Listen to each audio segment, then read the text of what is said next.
akukhumbule ujunywe ilanga leli ungasindiswanga, kodwa uzwile yonale intshumayelo wekela ukwenza ulutho, awuphendukanga. Uthanda umhlaba wakho, uthanda igwayi lakho, uthanda abafazi bakho, uthanda utshwala bakho, uthanda amahule wakho, uthanda igwayi lakho, bese kusenzeka lokho.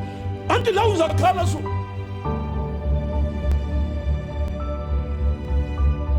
ukhala izizwe zomhlaba sesiyibona inkosi, bazathwala imkhono ekhanda, bagijime lapha bagijime lapha, kodwa zwana ngikutshela kuyabe kungasancedi, isikhathi siyabe sesitshayile.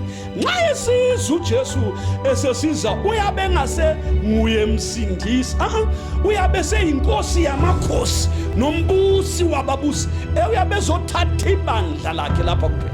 Sizokhala izizwe, ungadlula izulu nomhlaba, kodwa amazwi kaMlima ayadlula. Usasala uhlupheka, usakhala inyembezi zingelamesuli, kodwa nanti ithuba kusese namhlanje inkosi yabiza.